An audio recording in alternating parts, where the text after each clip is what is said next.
And also tonight, dozens of people who live and also work in Virginia's largest county, they're criticizing their elected officials who in the last hour have voted to raise the pay for their positions by tens of thousands of dollars. And although the new salary won't go into effect until the new board is elected and seated in January, several of board members have already announced that they're running for re-election. Northern Virginia Bureau reporter Max Marcella joins us live from Fairfax County Government Center. And Max, people shared their frustrations and said that they feel like it's disrespectful to other county employees. That's right. Yeah, they did not like the fact that the County Board of Supervisors has approved the raises for its next members to be seated in January, while at the same time those raises are significantly more than what's in line and projected to come for county employees.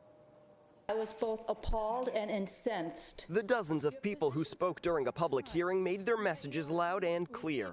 Many feel it's not right for Fairfax County supervisors to increase their pay, but that's what they're doing. Starting January 1st, when a new board comes in, supervisors will make about $123,000 instead of the current $95,000. The board's chair will make $138,000, up from $100,000. Your testimony did make some difference. Pat Harity was one of two supervisors to vote against the measure. I think prioritizing a board salary increase without addressing any of these, as we heard from our residents tonight, is outrageous. John Faust, who proposed the pay raise plan, said the number was calculated by measuring the amount of inflation since the board's last pay raise 8 years ago. He also thinks it'll help future board members. It is in the best interest of all county residents that we attract great candidates from all backgrounds and stages of life to serve on the board. But not everyone agreed. Jeff Flading was one of them. If you don't like the pay, you should not run again.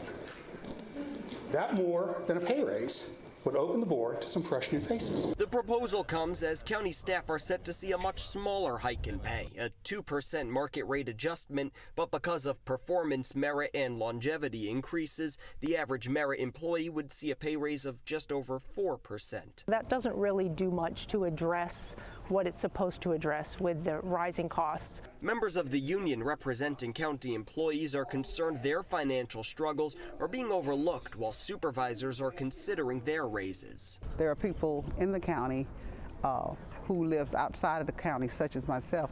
We desire to live here, but at the same time, it's the expense of housing, taxes, it's what send people in other directions.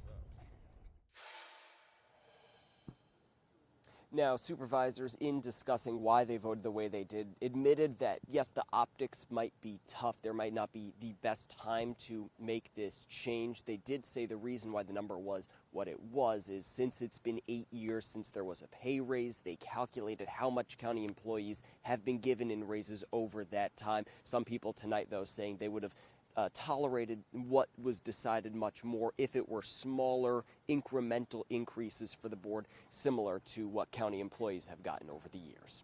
Reporting live in Fairfax County, Max Marcella, DC News Now.